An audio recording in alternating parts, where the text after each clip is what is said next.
Dave Ramsey is literally teaching you how to stay poor. If getting out of debt means paying a higher tax bill and working until the day you die, is that really what you're looking for when you took his advice? He teaches some really great concepts about avoiding bad debt, but if you plan on spending the rest of your life at a 9-to-5 that you dread going to every morning, if you really want to get more out of life, you really need to learn how to use debt to make money and how to think like an intelligent investor. If you don't know me, my name is Shannon Robnett, and I've spent the past 25 years investing and optimizing my cash flow, and I've learned how to get the most out of it. It's now my goal to share this knowledge and guidance with other investors to help them double their buying power even faster than I did. First, you need to understand the difference between good debt and bad debt. Dave Ramsey never taught you this. Instead, he skipped over it completely and focused only on quote-unquote bad debt. He never taught you what good debt is, where to get it, and how to use it. And that's why you're always trying to save money and not making any. Let me tell you about an experience that I had when I was probably 20 years old. My dad had just seen these check cashing places popping up all over town. And he walked into one day and he says, "Hey," he says, "what's the story here? What do you have?" And they were talking about the interest that you were paying. It was about 10% per month. That's 120% interest a year. He then asked the person, what were most people getting these for? My dad's a practical guy. He's thinking maybe pay an emergency medical bill, a blown motor in a car. The young lady behind the counter promptly laughed and said, "No, most people this month are coming in here for title loans to go to the county fair." So here you are, you're coming in, you're getting a 120% loan to go buy a corn dog, some cotton candy, and throw your kids on the tilt-a-whirl. That is the best example of bad debt I can give you, because you're buying debt for decades over items that are temporary today. So here's what I think Dave failed to include when he talks about debt. See, there's good debt and there's bad debt. And typically, credit card debt is bad debt. I use a credit card in my businesses and we spend about $100,000 a month on said credit card. I have all the airline miles I want, I've got all the cash rebates I want because of my credit cards. But I pay them off every month, so I'm not incurring the 29% interest. If you're doing this to buy a dresser for your kid's bedroom, if you're doing this to go to Disneyland, this is definitely a definition that Dave would use as bad debt. But if you're utilizing debt to go to college, that may or may not be bad debt. When one of my kids was getting ready to go to college, they were thinking about what to do in life. And I took them to meet an investor friend of mine who happened to be an oral surgeon. When I talked to Jace, I said, "Hey Jace, if my daughter goes to college in the dental field, what does the first step mean?" The first step is a dental hygienist, and that school's about $50,000 and it takes a couple of years to complete, and they would be making about $60,000 a year. We did some math. You know what? You can't do it without it. This is a $60,000 a year starting job. Not too bad. What does it take to become a dentist? He said, well, it takes about 6 years of college and about 150 grand. So for 3 times the money and 3 times the time, you can make 3 times the income. Now all of a sudden this 9% interest on the loan doesn't look so bad because you're improving your spending power for the rest of your life. What about an orthodontist? He said, add another year and another 100 grand. I said, well, what's the top of the food chain? He says, that's me. It's an oral surgeon. And that takes about 8 years and costs about 400 grand. But you make about 550 a year. So at every step of the learning ladder, you're spending more money and you're incurring debt, but you're setting yourself up for the next 20 years of earning power. So it really becomes clear and transparent to me where good debt and bad debt lie. If you're spending that same $50,000 and instead of coming out with a job that pays 50 or 60 grand a year, you're spending that $50,000 and you're coming out with a philosophy degree and you're working at a coffee shop, that's the definition of bad college debt. I'll give you another example. A couple of friends of mine had a fourplex. They had saved for a couple of years, probably 10.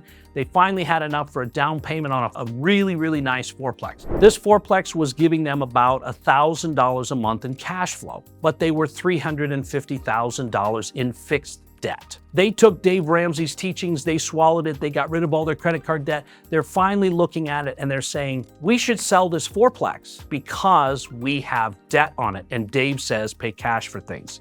And they did. In the time that they had owned it, the 3 years that they had owned it, it had gone up in value about $50,000. So they had a tax bill of $10,000 when they sold it. They also lost $1,000 in income to their family. This was huge. So they had a $10,000 bill and they lost $1,000 in income. That was about 6 years ago. That fourplex is now doubled in value. The biggest thing that they lost out on is $350,000 in appreciation, which is the wealth I'm talking about. This has nothing to do with tax brackets or income. This is where wealth building creation really comes in, because it's utilizing good debt to catch the appreciation while other people are paying the bill on the debt that you've incurred. When you really look at it, this is where you can truly identify it, what good debt is and what bad debt is. Are you making the payment? Is it for something temporary? Does it have the opportunity and ability to appreciate? And does it generate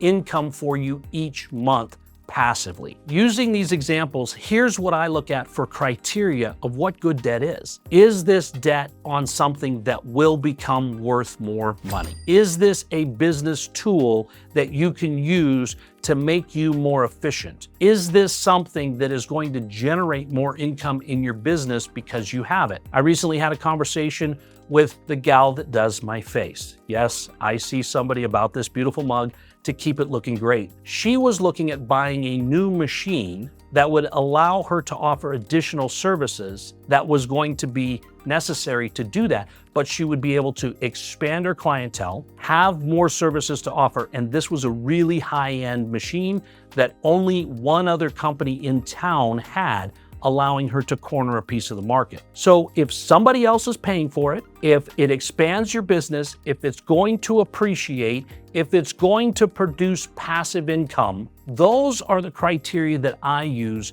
when considering debt good or bad. And here's another example. So let's talk about something we all want someday. A jet, right? We'd love to have our own private aircraft and to be able to travel in style. We see the lifestyles of the rich and famous sipping champagne at 35,000 feet while you're being waited on. This is a dream for most people. Now, if you go out and buy that airplane and you incur that loan and you're now shoving your hard-earned money at that plane to pay for it, all the upkeep, the pilots, the insurance, all the things that are necessary, this is what I would call bad debt. But if you're Southwest Airlines and you just bought a $50 million brand new 737 that you are now loading with other people, that you are now expanding your territory with, that you are now creating jobs with, this is the definition of good debt. Because you have the income, you have the asset, you are bringing things in that someone else is paying for, your business is growing, and all of those things are continuing to improve your bottom line. So these are the examples that I would give you as far as what good debt is, what bad debt is, and how to know the difference. So avoiding all debt is why people are stuck saving money instead of making money. It slows your financial growth. It's subject to inflation. It causes you to miss out on investment opportunities.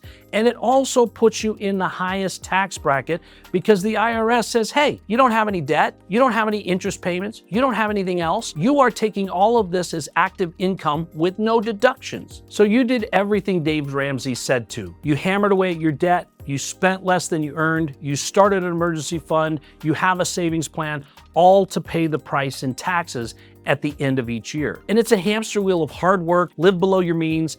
For how long? The first 40 years? 60 years? Your entire life? Dave Ramsey teaches you how to financially survive, not thrive. See, I've used the tax codes to purchase multi-million-dollar assets, allow someone else to pay for them, and reduce my tax base to zero. And when I do that, I've given myself $150,000, $250,000, $350,000 in income because I didn't pay the IRS that I then invested again. And this is exactly what the IRS wants you to do. They want you to go buy rental houses because they can't. They want you to go buy equipment and expand your business because they can't.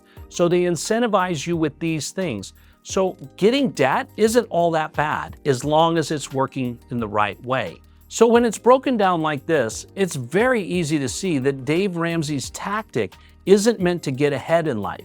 It's meant to prevent you from falling farther behind. At the beginning of this video, I said my goal was to share this knowledge and guidance with other investors to help them double their buying power even faster than I did, And this is how you can kickstart your path to creating real wealth. So let me tell you what an intelligent investor would do. Let's go back to the example I gave of the friends of mine who followed Dave's advice. The first thing you would have done was you would have paid down the credit card debt that would have allowed you to make the savings even faster. You would have bought the fourplex, absolutely 100% agree with that. When that asset doubled in value, you would have gone and gotten some additional funding on that asset to pull money out, allowing you to purchase another asset. So now with that same money, you're still getting about $1,000 in cash flow from the first one. You've borrowed another, let's call it 100 grand from that scenario. You bought another fourplex with that $100,000 down, and you've created another income stream. So now you have $2,000 a month, and you have two assets that over the next 10 years will also double in value. So you took your first asset from 350 to 700. Now you're going to take two assets from 700 to 1.4, which means after debt, you've created almost $2 million of net worth out of your original purchase just by being an intelligent investor. See guys, debt is not bad or scary as long as you're utilizing it in the right way. And now you know the way of an intelligent investor. So watch this video where I give a detailed breakdown on how to think like an intelligent investor.